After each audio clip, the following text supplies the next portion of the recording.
Welcome back to Let's Play Dunny Legacy, and in this video I'll be reading the 9th Journal of Agnes. Journal entry 1230. It might have been a little less of a surprise if Noira had told me that she had inserted marble into this age at the last second. I was not prepared to see these massive temple structures beneath us when we arrived. Cesar truly stands as a physical definition of us.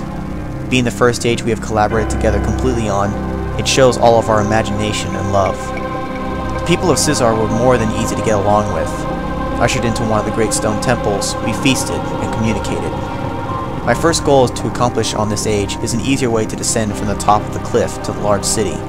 The climb down was treacherous, and I would not want to do it again. I would ride a smaller hill, but it appears that in doing so, we will drastically alter the link away from the people we have met. Journal entry 1254. I found my journal! However, that last entry was about a most important day. Now it will probably be lost among all my others. I will have to leave a note here that the journal entry previous to this can be found in my 7th journal. Besides that, this entry is of an even more unforgettable event. I made the link back to Dunny.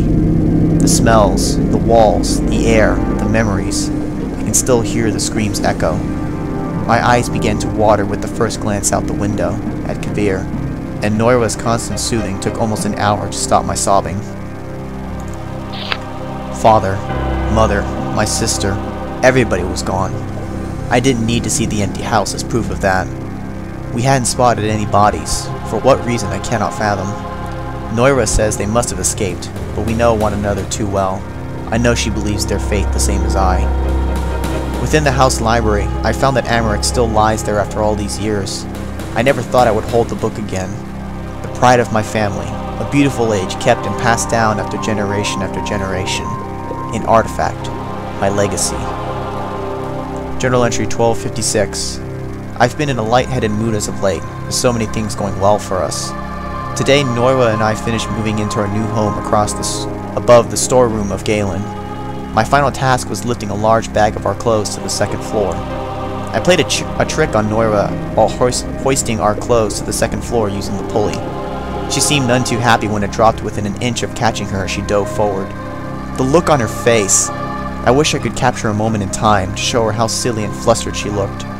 But she paid me back full well. While we were alone together, Noira sneaked a few roots of glory into my soup. She knows I cannot handle the spices of Galen. There was not enough water in the age to stop my tongue from feeling as if it were on fire. My face must have turned deep red as Noira nearly fell over in her chair from laughter.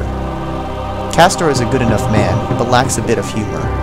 He took my trick this evening very seriously. I suppose he may not have known that Noira was only in danger of being buried by laundry. He doesn't seem to understand the rest of my jokes either.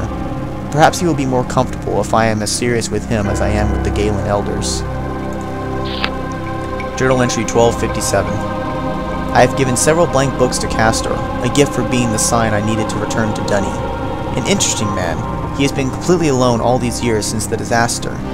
On a search for blank books, he came across my library, having deciphered my father's poor excuse for a code.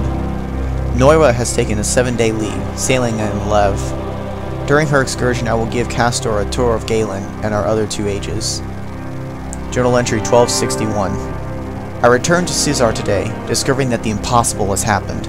The entire age has been flooded. I checked the page, and it is obvious that someone has tampered with it. Castor is the only one with knowledge enough to make such changes. But why? Another Dunny might have found the book, although why would someone desecrate the book? Noira does not come back until tomorrow, so I am investigating on my own. I do not believe I can undo the damage, for this link will only spiral further and further into despair. Journal 1262. Some form of evil has befallen my home. Amerik has been rived, its beautiful rolling plains have become deserts, trees are now ugly wooden stags, the clear water turned to a thick muck, and tremors are abundant. Of life there is no sign. Such hatred someone must have for me to destroy the legacies of my family. Why was the age of Cesar drowned? Why did Amerik become so barren? Where has my wife vanished to? My heart aches to know if any of these wrongs can be undone. Journal 1264. Noira's family came to me this evening. They are extremely worried at her disappearance over the past few days, as am I. Her brother gave me an occasional piercing stare, as if I too am not hurt. I've been without her for a week. Castor's disappearance, along with Noira's age of 11, have left me in despair. I scoured our ages, searched hopelessly through Dunny, and wailed her name in the middle of the streets. I exhausted myself and returned home to Galen. My heart leapt when I found the note from Noira, only to be thrown once again into misery. The things she wrote of send pangs of fear through my mind. Noira claims that Castor is surely a madman. I had somewhat come to that conclusion myself. Only his madness includes her devotion and my death. It's hard to imagine that I welcomed this man almost as a savior when we met. Now it seems that Castor is completely caught up within his own world, a world where I do not exist. Noira wants me to meet her by midday Galen time, in Americ, where Castor hopes I will meet my doom, where Noira hopes to save us, and where I hope that this would all be a bad dream. Please wake up. And again, we get the symbol for Caesar here, which we'll need for the door later. So that's it for this journal, so I'll see you in the next video.